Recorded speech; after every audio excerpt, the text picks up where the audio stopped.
I think we'd be kidding ourselves in saying that the Cowboys did not upgrade the safety position. I do believe they did that, but that's not saying much. It feels like you put a band-aid over a full-on flesh wound.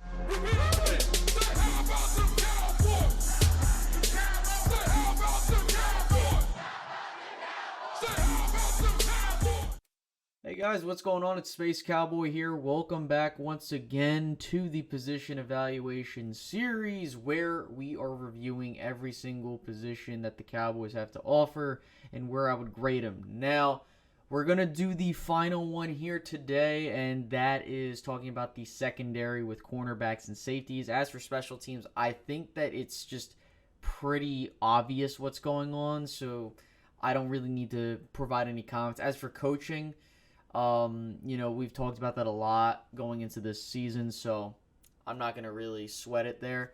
So we're going to just talk about this, and then we're going to be full steam ahead going into training camp. So as a heads up, you're going to see a bunch of content from me as we gear up into training camp. So if you see 2 to 3 videos a day, that's just something you should be expecting.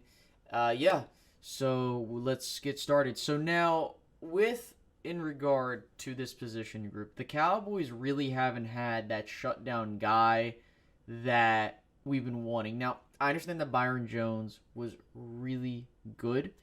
My problem is that we haven't had that guy that's like that ball hawk, where it's like you don't throw to him because he's going to take the ball away. Byron Jones was that guy where don't throw the ball his way, but that's because you're not really going to have a completion.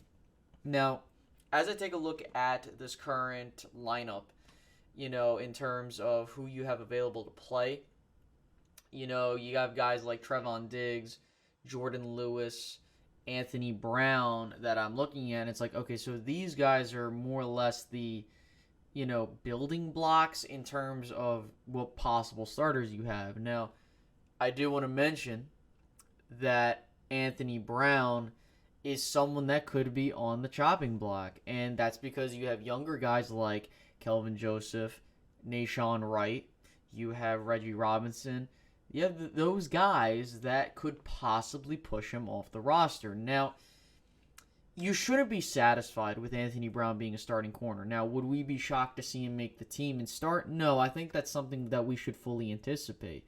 But he has no ties to this coaching staff. He has no one there to vouch for him. But the one thing that some Cowboys fans will say is that maybe we should have re-signed Chidobe Awuzie. And, right now, in hindsight, maybe we could have. But I think that since the Cowboys got a bunch of young guys in here, I think it's just a wait and see.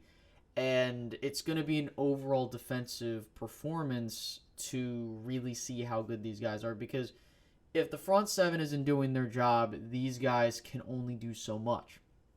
So, when I'm looking also at the safeties, I will admit that Dallas could do better.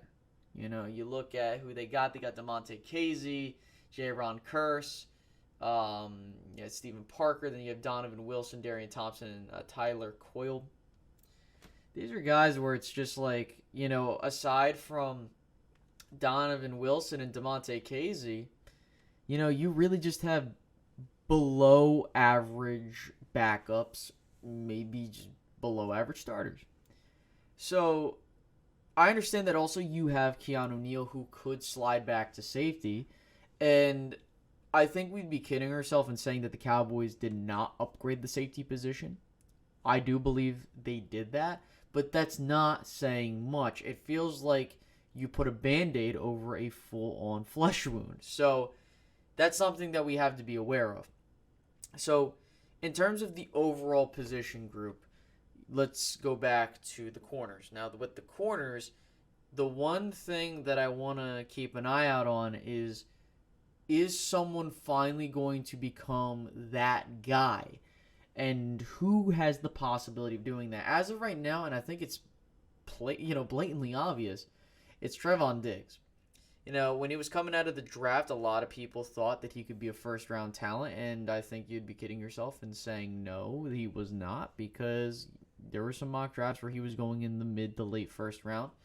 And He had 3 interceptions last year. He did get hurt, and he made big plays. And for a rookie, and a lot of young corners struggle as they find they find themselves and get into a rhythm, get their feet wet. It's important that the Cowboys seriously, take their development seriously. And you have, a guy in the room such as Dan Quinn, who's an experienced defensive coordinator, but it's more so important that you give him the guys to work with. If a player, or rather a coach, is going to succeed, you need to give him the ingredients to do so. If he fails on his own accord, that is a whole nother type of situation. But, and I forgot to mention C.J. Goodwin and Maurice Kennedy as well. I just, it's tough to really look at this group and say they are better, because it's those young guys that have the unknown factor. It's kind of similar to that of the defensive line in some regard. I mean, the whole defense is filled with young guys that we don't know how they're going to translate and where they're going to start and where they're going to be backups. So if I'm the Cowboys, you need to figure out which position group is, who's going to rise to the top. And if I'm being 110% honest with you, I think that as long as Dallas does well up front, I think these corners can definitely perform admirably. And I wouldn't be shocked if these young guys, take the ball away and are much more aggressive than we've seen before. So we'll see what happens when, we get to the regular season. And we got to see who's going to be in this cornerback room and safety room, because let's be honest, we don't know who's going to be there. Nahshon Wright, as of this recording, has yet to sign his contract. So, we will wait and see. So, I don't want to go on forever, but where would I grade this group? It's a C+ to me right now. I think that until further notice, it's more so the potential is putting it at a C+ and not any higher. If it were just, they're just all basic guys, I think it'd probably be a C- or a C. Dallas, again, to kind of recap the whole defense, they don't have to be elite. They just have to get the job done and make the offense not have to score every single possession. So, I hope you guys enjoyed this position evaluation series. We are now here at training camp. So, as a heads up, now that you've reached the end of the video, there will be videos coming out about the prelude to training camp and some other topics that you guys might enjoy. So stay tuned for that. And if you want to go revisit the series, if this is the first video you're watching or one of the more recent ones, by all means, take a look at the playlist and get caught up before training camp. So I'll check you guys out in the next one. Have a great day, guys. Bye-bye.